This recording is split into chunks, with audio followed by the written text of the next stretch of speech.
도대체 왜 그랬을까?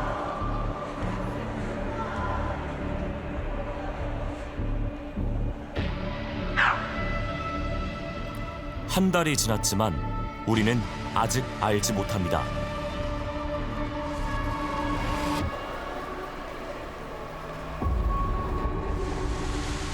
최원종은 알 듯 모를 듯 아리송한 말들만 남겼습니다.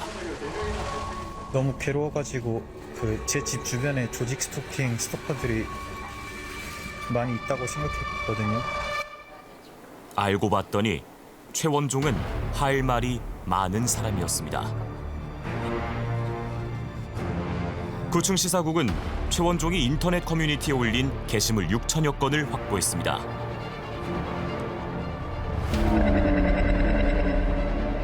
그중엔 이런 대목도 있었습니다. 나를 악마로 만들지 마라. 최원종은 자신이 변해가고 있다는 걸 느끼고 있었습니다.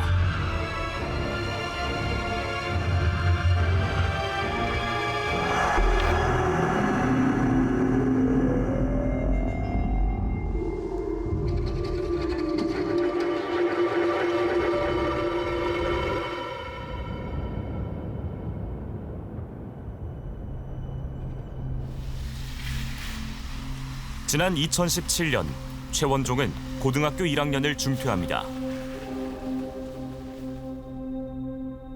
그리고 1년쯤 뒤 고등학교 2학년 나이에 DC 인사이드 프로그래밍 갤러리에 둥지를 틉니다.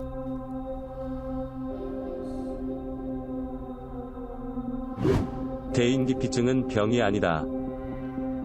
스스로 대인기피증이 있다고 말하는 최원종. 친구 한 명도 없는 내가 유일하게 외로움을 달래는 곳이다.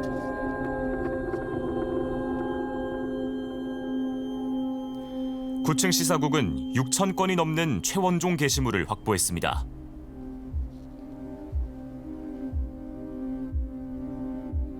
(5년) 남짓한 기간 동안 하루에 수십 건씩 올리기도 했습니다. 시시콜콜한 일상까지 기록된 거의 일기장 같은 게시물들입니다. 온라인상에서 자기가 원하는 부분 혹은 자기를 알리고자 하는 그런 욕구 때문에 이 게시판에 적극적으로 활동하지 않았을까. 실제 전체적으로 남긴 글의 숫자를 보면 적지 않은 숫자고 상당히 많은 글을 남겨놓고 있습니다. 네. 소통의 욕구가 보여졌다고 할까요? 이 당시 관심사는 수학이었습니다. 중학교 시절 수학 올림피아드에 입상했지만 특목고에 진학하지는 못했던 최원종.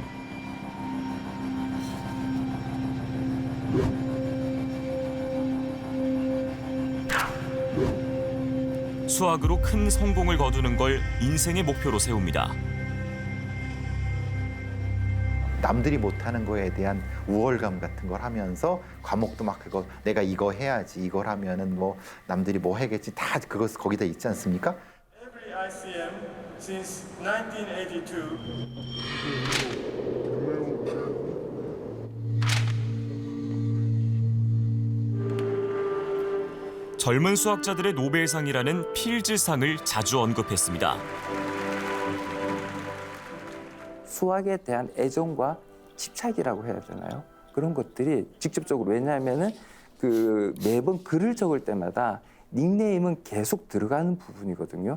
내가 강조하는 핵심적인 내용이기 때문에 얼마만큼 수학에 대한 애정과 집착을 하고 있는지 그런 부분들이 단적으로 드러나는 상이 아닌가 생각이 됩니다.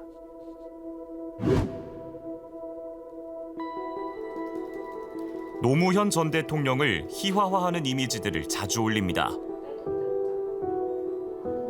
노무현 전 대통령에 특히 집착하는 모습입니다.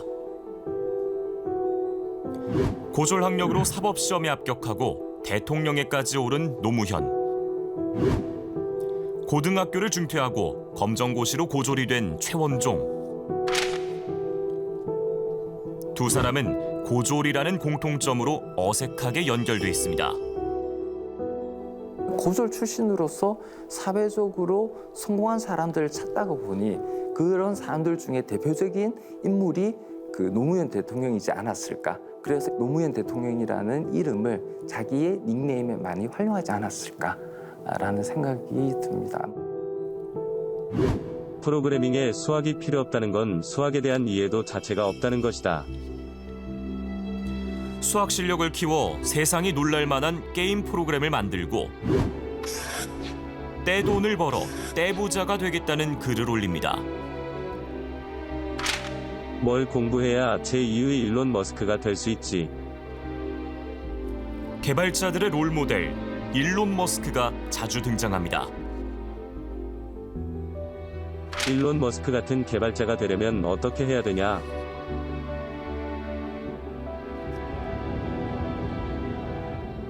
결국 주입식 교육받은 학벌주의 노예들은 내 밑에서 일하게 돼 있다. 취업은 노예들이나 하는 거다. 명문대 출신 고액 연봉자들을 노예라고 부르며 조롱하는 건 최원종만의 놀이였습니다. 대기업의 일자리 자체가 그렇게 많지 않기 때문에 그 양질의 일자리를 내가 가질 수 없기 때문에 명문대를 나온 친구들에 대한 부정적인 내용들, 그런 글들도 내가 가지 못하는 직장에 대한 부정적인 이미지, 내가 고졸이지만 내가 오히려 더 똑똑하다, 더 뛰어나다는 점을 부각시키고자 하는. 그러나 가끔씩은 서울대에 가고 싶다는 복잡한 심경을 드러냅니다.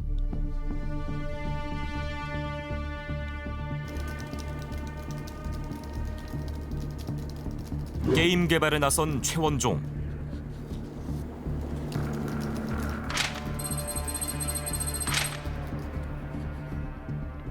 닉네임을 개발자 노무현으로 바꾸고 게임 몇 개를 만들어 공개했습니다.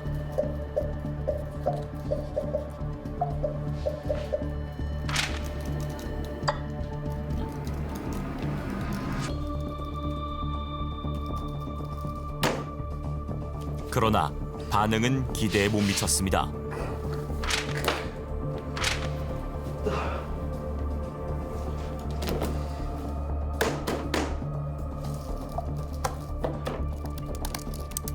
고등학교 중퇴 2년여 만에 또다시 찾아온 좌절. 자살을 암시하는 말들이 늘어납니다. 범죄 심리학자들이 위험증으로 지적하는 지점들입니다. でこれがこんなに自分がつまらないのに周りの人は楽しそうだっていうことで周りにこう嫉妬して外にこう、敵意を向けるということになればこれが犯罪になるわけですね。で残念ながらこれも日本も韓国も自殺も非常に多いし、こういった形で孤立をした人が自分の方に攻撃性を向けたり、あるいはそれが外に向かうっていうことで、この種の事件はその攻撃性の向かい方が違うだけで心の中の心理、これは非常に共通したものがあると思います。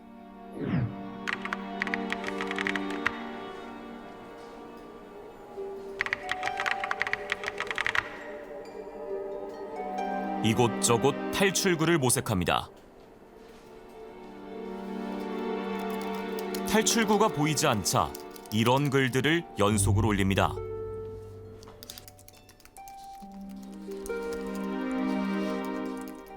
한동안 게시물을 올리지 않다가 두 달 뒤 새로운 닉네임으로 돌아옵니다. 지배자 노무현. 범죄 심리학자들은 이 지점에 주목합니다. 그러니까 초기는 웹 개발자의 모드입니다.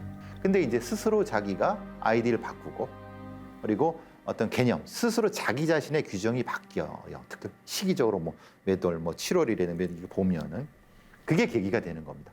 그러니까 개발자 모드에서 일종의 투사 모드 바뀌게 되는 이런 것들이 아주 적나라하게 나타나죠. 이 무렵 노가다, 즉 막노동이란 단어가 갑자기 늘어납니다. 건설 막노동, 택배 상차 아르바이트에 뛰어든 시기입니다. 고졸 천재 사업가를 꿈꾸던 최원종. 이제는 자신을 고졸 막노동꾼이라 부르고 있습니다.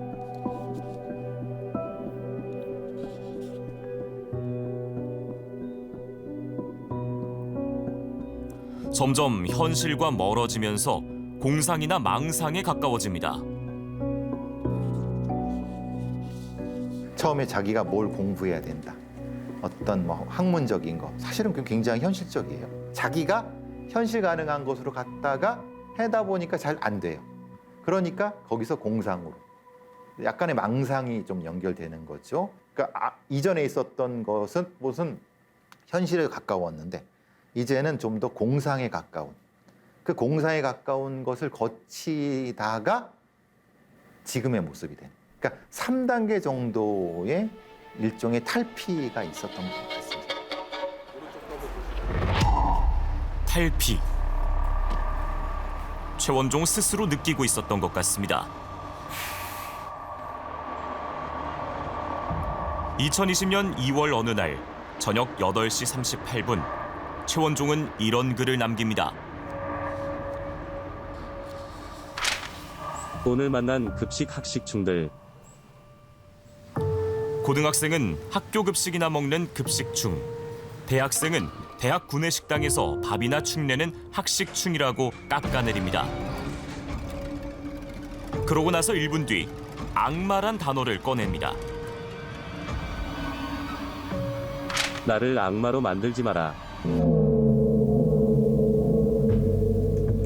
그리고 2분 뒤 자신을 진정시키는 말을 남깁니다. 근데 난 고등학교 때 자퇴하길 잘했어.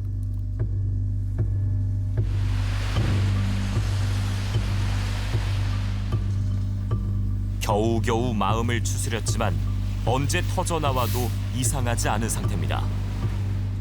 근데 거기는 위험하죠. 왜냐하면 이거는 현실적으로 무엇인가 자기 스스로를 뭔가 해보겠다고 하는 걸로 가고 굉장히 극단적인 형태로 변했다는 거를 얘기하고 그때 나오는 내용도 굉장히 뭐 좀 반사회적인 내용들이 많이 있죠. 그때쯤 됐을 때는 사실 위험성은 90% 이상 높아졌다고 봅니다. 자, 온라인상에서의 최원종의 행보, 그가 어떻게 변해갔는지 살펴봤습니다. 정말 방대한 양의 글들인데 이걸 어떻게 추적해서 분석할 수 있었습니까?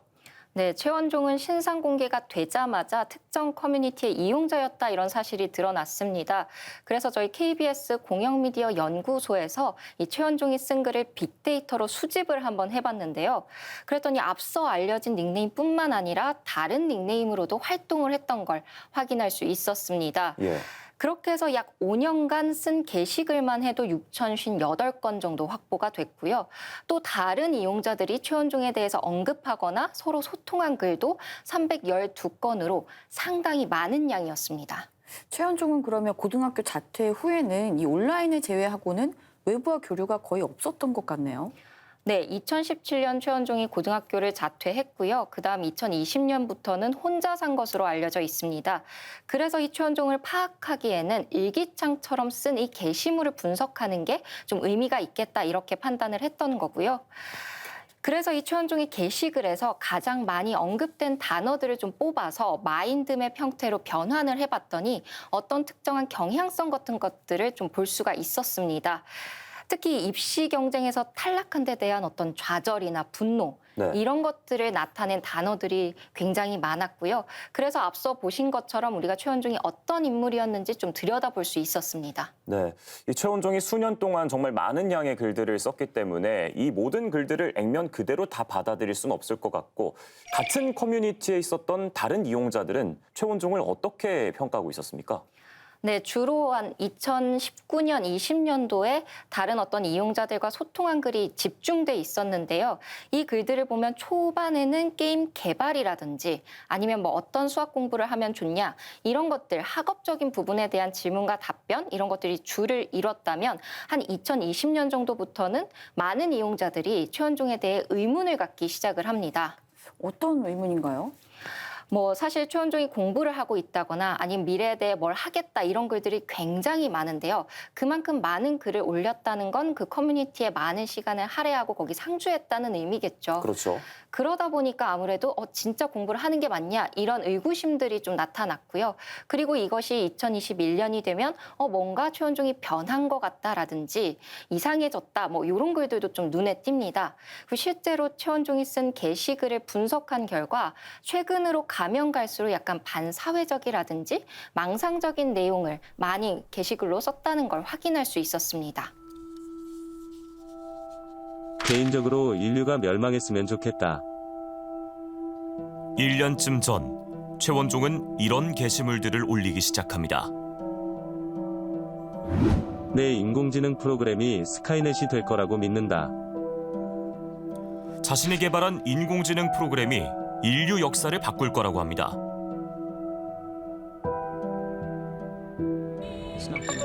스카이넷, 영화 터미네이터에서 인류를 멸망시키려는 인공지능의 이름입니다. 올해 3월부터는 아예 닉네임을 SKNT, 즉 스카이넷 설계자로 바꿉니다. 내가 지금 범죄를 안 저지르는 건 인류 정복이라는 꿈이 있기 때문이다. 얼마 지나지 않아 신림역 흉기 난동이 일어났습니다. 최원종은 오래 기다리지 않았습니다. 놀란 사람들은 몸을 피하기 바빴습니다. 그냥 다 전체 출입문자 지금 잠가놓고 그냥 주간 안에 들어오신 분들도 몇 분 계시긴 했었어요. 프로그래밍 갤러리 회원들도 충격이 컸습니다. 서현역 사건 범인이 인공무연이라고? 인공무연 거의 4년을 봤는데 소름 돋네. 얼마 전까지 최원종과 이야기를 주고받았던 사람들, 최원종이 어떻게 만들어지는지를 지켜봤던 사람들입니다. 분명한 건 인공무연보다 더한 인간들이 여기 많음. 돌이켜 생각해보면 무분별한 혐오 게시물들이 만연해 있었다는 자성의 목소리. 인공무연 살인 사건에 대해 도의적 책임을 느낌. 그게 모두는 인공무연을 저지경으로 만든 사람들 중 하나다. 극단주의 혐오주의자들은 그걸 계속 자신의 일종의 근거 아지트로 삼아서 계속 자신의 영향력을 확대하는 거. 문제는 최원종 같은 사람들이 거기서 고무된다는 거예요. 이래도 되는구나.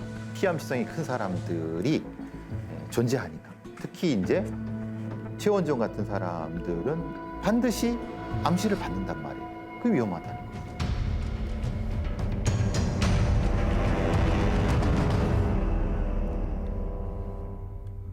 대낮에 서울 지하철 2호선 안에서 50대 남성이 날카로운 도구를 휘둘러 지난 주말 서울의 한 주택가에서 흉기를 든 30대 남성이 경찰과 2시간 넘게 대치하다 불과 한 달 사이 잇따른 흉기 난동. 화살은 정신질환으로 쏠렸습니다. 3년 전엔 조현성 인격장애 진단을 받았는데 공통점은 정신질환 치료를 받다가 중단했다는 겁니다. 4년 전 20여 명의 사상자를 낸 안인득 사건. 당시 정신질환자 관리 문제가 도마에 올랐습니다. 당시 왜 안인득을 강제 입원시키지 않았냐며 제도적인 문제가 지적됐습니다. 이번에도 상황은 비슷하게 흘러갑니다. 법관 판단으로 입원이 가능한 사법 입원제도 추진하기로 했습니다. 그런데 위태로운 정신질환자들을 사회로부터 떨어뜨려만 놓으면 우리는 안전해질까요? 더 숨게 되고 격리시켜야 된다. 그러면 병원도 덜 찾게 되고요. 그 인식 자체가 너무 진짜 기울어진 동작이 돼버렸거든요.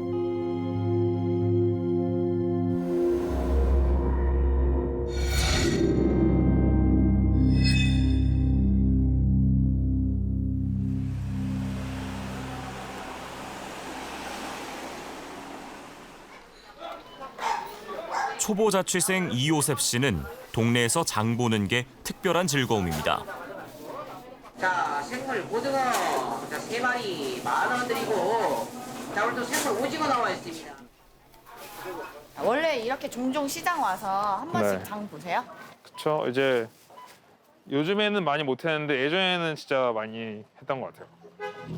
요리할 때는 좋은데 이제 설거지 할 때가 네 설거지 좀 쌓아놓고 아, 그쵸. 요리할 때는 좋은데. 네 요리할 때는 재밌어요. 요리가 재밌더라고요. 요리를 잘하시나 봐요. 아니요. 그냥 제가 할 수 있는 선에선 재밌더라고요. 룸메이트와 집안일을 분담하고 함께 저녁도 먹는 요셉 씨. 불과 7, 8년 전만 해도 이렇게 자립할 수 있을 거라곤 생각지 못했습니다. 조현병이라는 믿기 어려운 진단을 받았었기 때문입니다. 장 봐가지고 이제 기본적인 이제 그게 한 20대 중반쯤이었을 거예요. 그 전날의 어떤 행동들 때문에 뭔가 그게 있었어요. 약간 뭔가 망상 같은 그런 게 아직 그때 있었어가지고 이제 입원을 하셔야 합니다 이렇게 들었고 입원을 하고 나서 조현병 얘기를 들었죠. 어떤 망상이 드세요? 그냥 병원인데 여기가 무슨 병원인데 조금 내가 좀 그냥 치료를 위해서 회복을 위해서 가는 길인데 뭔가 그게 아니라 뭔가 위험해지는 길일 것 같은 그런 느낌이 좀 들었던 적이 한마디로 불안했었죠. 고등학생 무렵부터 스트레스가 심하면 환청이 들렸지만 큰 문제로 여기진 않았습니다. 약간 그런 거예요. 이제 드라마에 보면은 입은 가만히 있는데 이제 뭐 독백 같은 거 하잖아요. 약간 그런 거라서 나도 약간 저런 거 아닐까 약간 그렇게 생각을 했죠. 그런데 시간이 흐를수록 증상이 나빠졌습니다.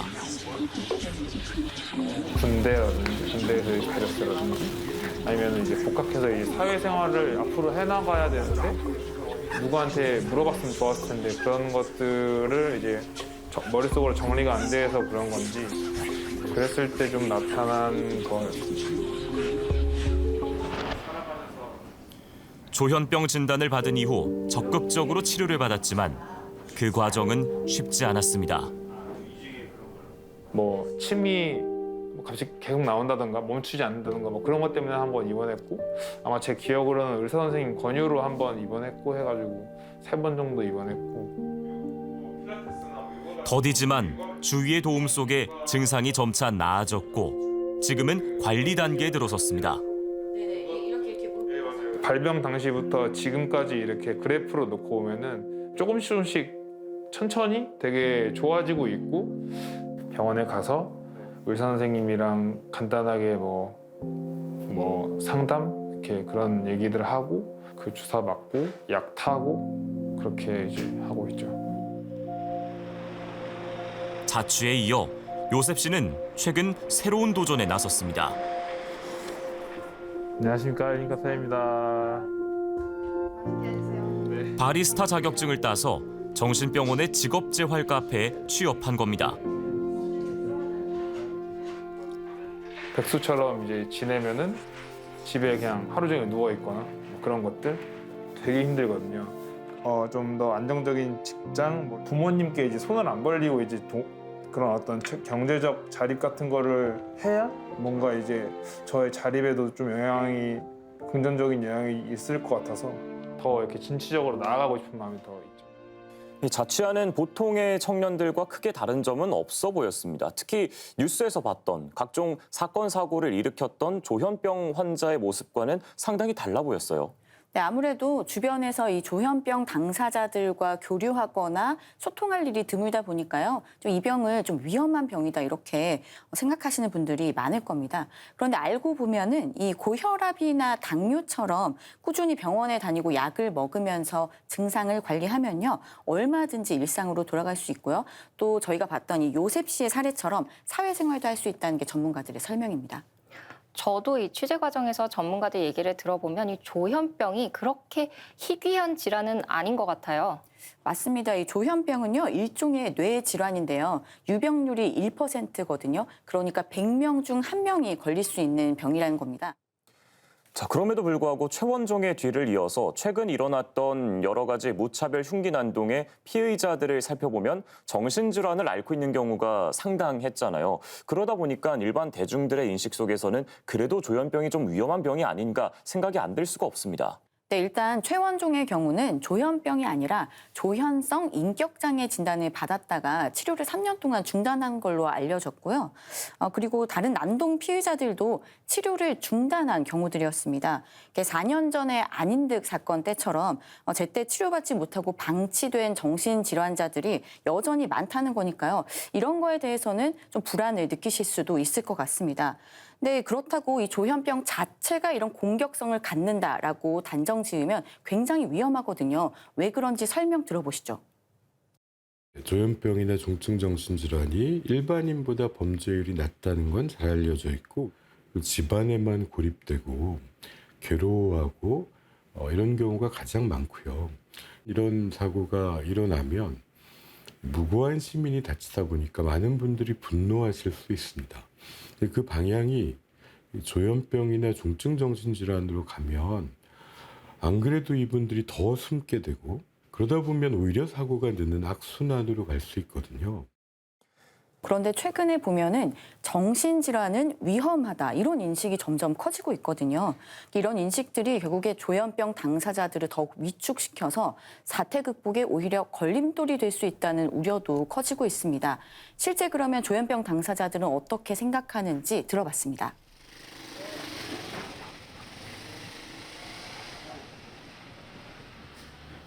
매주 금요일 요셉 씨는 조현병을 관리하며 살아가는 당사자 모임에 참석합니다. 이날은 사회생활을 하며 자립한 12명이 모여 좌담회를 열었습니다. 최근 잇따라 벌어진 강력 사건들을 보며 이들은 어떤 생각을 했을까? 오늘 아침에도 출근을 하는데 방송에서 이제 중증 정신장애인에 관련한 팔부림 내용의 방송이 되고 있더라고요. 근데 이렇게 사고가 이게 단편적으로 났을 때 그럴 때만 이렇게 확산돼가지고 가해자가 조현병 환자라는 사실이 강조되면서 잠재적 범죄자 취급을 받을까 두렵다고 합니다. 그게 그렇던 시간이었던 것 같습니다. 나가는 게 두렵다고 하잖아요. 그게 당할까 봐 두려운 것도 있지만 다른 사람 시선이 들려서 손길되는 경우도 그런 것 같아요. 저의 경우는 그랬던 기억이 좀 있었는데 이게 인터넷에 보이잖아요. 그러면 혐오적인 게 막 올라오니까 그리고 이미 경험했던 게 있으니까. 잘 관리하며 살아가고 있는 사람들은 무슨 죄인가 싶습니다. 그런데 왜 장애인들한테 그거를 다 뒤집어 쓰는다는 느낌이 들어서 저는 아주 화가 났어요. 이들은 빨리 치료받아야 할 사람들마저 사회적 시선이 두려워 병원에 가지 않고 숨을까 걱정하고 있었습니다. 고립되어 있는 젊은 친구들, 저희들을 한테도 와도 사실은 참 이야기하거나 이렇게 어렵다, 젊은 친구들이 보니까. 그때 이런 일이 벌어질 때마다 더 그러면은 더 병원을 가기를 꺼려하고 있대. 더 무서워하고. 상처받은 마음에 대해서는 그런 상황에 대해서는 관심을 가져주지 않아요, 사회가. 그런데 4년 전 안인득 사건 때도 비슷한 문제들이 제기됐었잖아요. 그때 이런저런 대책들이 나왔던 걸로 기억을 하고 있는데 진전이 없었던 겁니까? 전체 구조적으로 봤을 때는 큰 진전을 이루지는 못했습니다. 또 게다가 안인득 사건 이듬해에 코로나19가 터지면서 사회적 거리두기도 강화됐고요. 또 병원 출입 등이 통제되면서 이 조현병 치료와 재활 체계는 오히려 어려워졌다고 하는데요. 현장 이야기 들어보겠습니다. 저희도 납병동을 한 2년 정도는 운영을 멈춰서 운영을 했던 기억도 있고요. 치료가 중단되거나 어떤 약물 치료가 잘 유지가 되지 않거나 이런 과정들 속에 재발을 하거나 증상이 안 좋아지시는 경험들이 많았고요. 그러면 코로나19가 끝난 지금은 상황이 좀 나아졌습니까? 네, 기본적으로 인프라가 여전히 열악합니다. 정신의료기관조차 없는 기초자치단체가요, 전국적으로 30여 곳입니다. 또 격리치료도 필요하지만 중증에서 벗어나면 재활을 돕는 프로그램이나 시설도 필요한데요. 이런 재활시설이 없는 지역은 100곳이 넘습니다. 네, 정부가 최근에 사법 입원제를 검토한다고 했습니다. 이거는 도움이 될까요? 네, 사법 입원제는요, 치료를 중단해서 자타의 위험이 큰 중증 정신질환자에 대해서 진단과 치료, 또 입원 명령을 법관이 결정할 수 있도록 하는 건데요. 하지만 증상이 악화해서 이렇게 강제 입원해야 하는 단계에 이르기 전에 미리 병을 발견해서 회복을 돕고 또 자립에 이르게 하는 이런 근본 해법이 필요한데요. 문제는 이 시설이나 인력 같은 이런 인프라가 여전히 부족한 데다 근본적인 인식 개선에는 도움이 안 되니까 충분히 치료하고 관리할 수 있는 기회를 놓칠 수도 있다는 겁니다. 38살 주상은 씨는 자취하면서도 아침을 거르지 않습니다. 달걀이 원래 생달걀이 있어야 되는데 어머니가 삶은 달걀을 계속 주시더라고요. 매 끼니를 챙기는 이유, 하루 3차례씩 빼먹지 않고 약을 먹어야 하기 때문입니다. 이렇게 약을 챙겨 먹은 지 10년이 넘었습니다. 많아요. 이렇게 많아요. 저녁에 이렇게 6알 있고요. 아침에는 3알. 점심때는 1알. 이제는 사정을 잘 아는 직장 동료가 같이 챙겨줍니다. 날씨가 이제 선선하다. 아침만 그래요. 맞지? 낮에 너무 덥긴 하더라. 사실은 다운 씨도 조현병이 있는 당사자입니다. 급성장사 오고 나서 이제 불안이 많이 오니까 그런 부분에서 좀 힘든데 그래도 이제 약을 먹고 이제 뭐 이렇게 생각하다 보니까 뭐 그런 것도 가능한 거지. 이들은 조현병 당사자들을 돕는 자립센터에서 자원봉사를 하고 있습니다. 일하신 지 얼마나 되셨어요? 지금 일한 지 한 2년? 3년 된 것 같은데요. 타로 카드를 통해 스스로 심리 상태를 돌아보는 시간. 상은 씨가 직접 기획한 프로그램입니다. 여행은 어떠세요? 컵상권 카드. 선생님 오늘 어떠세요? 오늘 4시 반에 일어났거든요. 와우. 오. 오늘 굉장히 기분이 좋을 것 같았어요. 아, 잘못된 거 아니야? 나 때문인 거 아니야? 나만 재활이 필요해도 도움받을 곳을 찾기 어려운 현실을 잘 알기 때문입니다. 이게 정보라는 게 뭐 어디에서 말해주는 것도 아니고 이게 찾아본다 모르거든요. 근데 그런 걸 찾기가 어려워요. 저도 몰랐었고 정보 전달이 병원에서 퇴원하게 되면은 뭐 복지센터 연계해가지고 이렇게 지원을 해야 되는데 그런 건 없어요. 그냥 환자들 약 처방하고 관리만 하는 거지 자립에 대한 생각은 전혀 없는 거죠, 정신장애는. 이렇게 되기까지 많은 우여곡절이 있었습니다.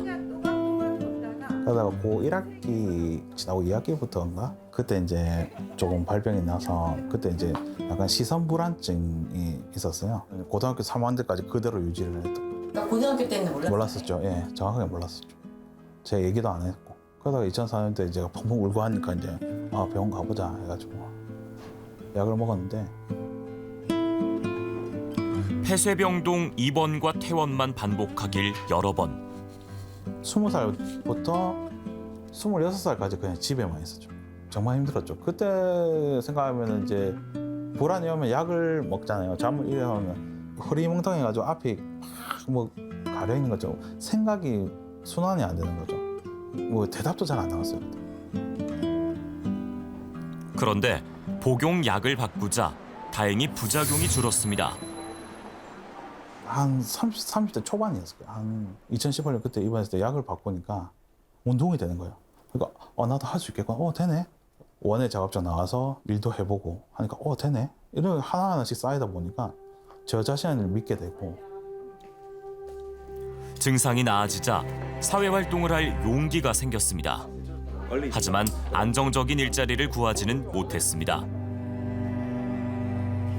처음에 1, 2년은 너무 좋았던 것 같아요. 그냥 당사자들 이제 만나고 뭐 활동하고 서로 의지하고 이게 횟수가 이제 넘어가죠. 사람의 일을 하다 보면은 이제 보수 없이 일하는 게 정말 힘들더라고요. 그래서 그러니까 경제적으로 좀 어려운 점이 있었고 좀 제가 또 급성 증상이 최근에 와서 스스로 다잡으며 위기를 이겨내고 있지만 조금 더 일찍 제대로 된 치료와 재활을 받을 수 있었다면 어땠을까? 아쉬움이 밀려옵니다. 지금 이 시기가 20대 초반이라 그렇게 됐으면 얼마나 좋을까. 그런 것들을 미리 알았더라면 좀 더 나에게 의미를 부여하고 좀 더 잘할 수 있지 않을까.